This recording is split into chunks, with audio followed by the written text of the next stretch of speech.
Revision everything में एक बार फिर से आप लोगों का बहुत बहुत स्वागत है। तो कैसे हैं आप लोग? आई होप आप सब बहुत ही अच्छे होंगे।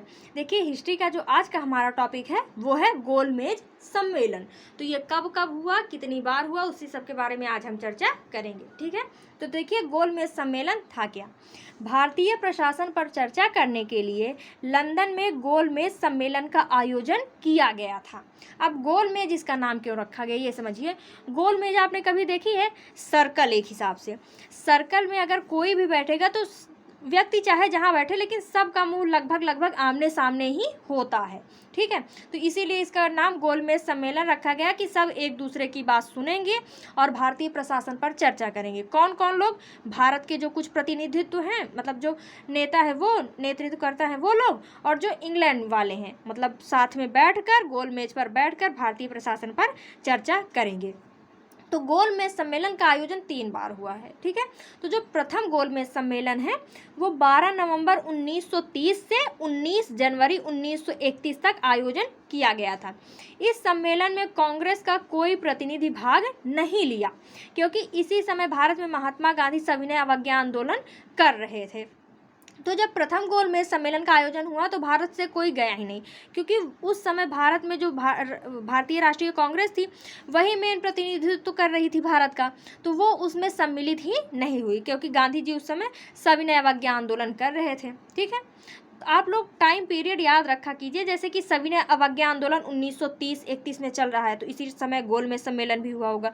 तो अगर आप लोग कनेक्ट करके याद करेंगे तो डेट्स भी आपको याद हो जाएंगी। ठीक है, फिर है द्वितीय गोलमेज सम्मेलन। ये कब हुआ? 7 सितंबर 1931। इस सम्मेलन में महात्मा गांधी ने भाग लिया, किंतु ब्रिटिश प्रधानमंत्री रैमजे मैकडोनल्ड ने सांप्रदायिक पंचांग की बात कही, जिस कारण गांधी जी सम्मेलन छोड़कर वापस आ गए। तो द्वितीय गोलमेज सम्मेलन कब हुआ? 7 सितंबर 1931 को। पिछला वाला 1930 में, दूसरा वाला 1931 में। इसी में कांग्रेस का प्रतिनिधित्व गांधी जी ने किया था, यानी कांग्रेस का प्रतिनिधित्व बनाकर गांधी जी को भेजा गया। उन्होंने द्वितीय गोलमेज सम्मेलन अटेंड किया, लेकिन जो ब्रिटिश के प्रधानमंत्री थे रैमजे मैकडोनल्ड, उन्होंने सांप्रदायिक पंचांग की घोषणा कर दी, जिस कारण गांधी जी सम्मेलन छोड़कर वापस आ गए और वापस से सविनय अवज्ञा आंदोलन चला दिए। ठीक है, फिर है तृतीय गोलमेज सम्मेलन। ये 17 नवंबर 1932 से 24 दिसंबर 1932 तक इसका आयोजन हुआ था। इस सम्मेलन में भी कांग्रेस ने भाग नहीं लिया। इसी सम्मेलन में मैकडोनल्ड ने दलितों के लिए पृथक क्षेत्र की घोषणा कर दी। देखिए, द्वितीय गोलमेज जब सम्मेलन हुआ था तो जो रैमजे मैकडोनल्ड थे उन्होंने गांधी जी से बात कही कि हम ये करने वाले हैं। गांधी जी ने बात ही नहीं मानी, छोड़ के चले आए। लेकिन जब तृतीय गोलमेज सम्मेलन का आयोजन हुआ तो सीधे रैमजे मैकडोनल्ड ने घोषणा कर दिया कि हाँ, दलितों के लिए पृथक निर्वाचन क्षेत्र होगा, यानी सांप्रदायिक पंचांग होगा। ठीक है, तो गोलमेज सम्मेलन में कितने गोलमेज सम्मेलन हुए? 3 गोलमेज सम्मेलन। कब हुए? 1930, 31 और 32 में। और भाग किस में लिया कांग्रेस ने? तो दूसरे गोलमेज सम्मेलन में भाग लिया, और कांग्रेस का प्रतिनिधित्व तो उस समय किसने किया? तो महात्मा गांधी ने किया। अब आगे देख लेते हैं, 2 नाम याद रखिएगा, तेज बहादुर सप्रू तथा भीमराव अंबेडकर। दोनों व्यक्ति तीनों गोलमेज सम्मेलन में उपस्थित थे। देखिए, कांग्रेस जो थी वही द्वितीय गोलमेज सम्मेलन में गई थी। अगर कांग्रेस की बात की जाए तो वो द्वितीय गोलमेज सम्मेलन में गई थी, लेकिन ऐसा पूछा जाता है कि बताइए वह कौन से व्यक्ति थे जिन्होंने जो तीनों गोलमेज सम्मेलन अटेंड किए हुए थे, यानी तीनों गोलमेज सम्मेलन में उपस्थित थे। तो तेज बहादुर सप्रू और भीमराव अंबेडकर जी तीनों गोलमेज सम्मेलन में उपस्थित थे। तो दोनों का नाम आप लोग याद रखिएगा। ठीक है, अब आगे है पूना समझौता, जो कि 24 सितंबर 1932 को हुआ। जैसे ही सांप्रदायिक पंचांग की घोषणा हुई तो दलितों को आरक्षण सहित पृथक क्षेत्र दे दिया गया।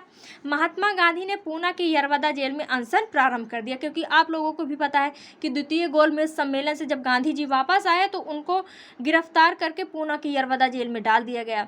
तो अब गांधी जी ने क्या किया कि जेल में ही उन्होंने अनशन कर दिया। ठीक है।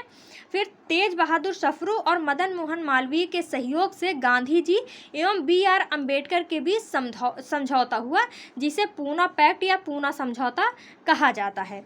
इस समझौते के तहत दलितों के लिए आरक्षित सीट को 71 से बढ़ाकर 148 कर दिया गया, अर्थात दलितों को आरक्षण सहित संयुक्त निर्वाचन क्षेत्र दे दिया गया।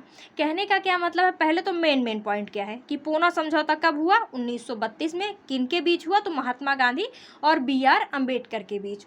और इस पूना समझौता में हुआ क्या था, जब तृतीय गोलमेज सम्मेलन हुआ तो उसमें सांप्रदायिक पंचांग की घोषणा की गई कि दलितों के लिए पृथक निर्वाचन क्षेत्र दे दिया जाए, यानी उनको एक पूरा एरिया दे दिया जाए जहां पे केवल दलित ही होंगे। लेकिन गांधी जी ने पृथक निर्वाचन क्षेत्र के बजाय आरक्षित क्षेत्र की, मतलब आरक्षित सीटों की बात की कि किसी स्थान पे 10 सीटें हैं तो उनमें से 2 सीटें 4 सीटें दलितों के लिए आरक्षित कर दिया जाए। तो वही पूना समझौता में हुआ कि जो अंग्रेज थे उन्होंने जितना भी क्षेत्र दलितों को दिया हुआ था वहाँ की सीट 71 थी, लेकिन गांधी जी ने 71 से बढ़ाकर 148 सीट दे दिया। लेकिन पृथक निर्वाचन क्षेत्र नहीं दिया बल्कि आरक्षित सीटें दे दी कि 148 सीट ऐसी होगी जहाँ पे केवल दलित होंगे। ठीक है, तो पूना समझौता किसके बीच हुआ था, तो गांधी जी और BR अम्बेडकर जी के बीच हुआ था। फिर आगे है हरिजन सेवक संघ। महात्मा गांधी ने दलितों को आकर्षित करने के लिए उन्हें हरिजन नाम दिया। 1932 में अखिल भारतीय अस्पृश्यता संघ यानी ऑल इंडिया अनटचेबिलिटी लीग की स्थापना की, जो आगे चलकर हरिजन सेवक संघ कहलाया। यहाँ पे एक बात की गई है कि दलितों को आकर्षित करने के लिए। अब इसका क्या मतलब हुआ, देखिए कोई भी आंदोलन करना है तो पूरी जनता का साथ होना ज़रूरी है। गांधी जी ने चंपारण आंदोलन किया, खेड़ा आंदोलन किया, जिससे किसान उनके साथ हो गए। अब उन्होंने पृथक निर्वाचन क्षेत्र के साथ साथ जो दलित थे उनको हरिजन नाम दिया। हरिजन यानी भगवान के व्यक्ति, भगवान के जन। तो उन्होंने मतलब वो उनका मकसद यही था कि सब हमारे सपोर्ट में आ जाए ताकि हम कोई भी काम करें तो जब सब साथ होंगे तो वो काम और अच्छे से होगा। इसीलिए गांधी जी सबको साथ में लेके चलना चाहते थे। ठीक है, तो हरिजन सेवक संघ की स्थापना किसने की, तो महात्मा गांधी ने की। और कब की, तो 1932 में की। ठीक है, और 1932 में जब इसकी स्थापना हुई तो इसका नाम अखिल भारतीय अस्पृश्यता संघ था, जो कि आगे जाकर हरिजन सेवक संघ बन गया। ठीक है, तो ये था गोलमेज सम्मेलन और पूना पैक्ट।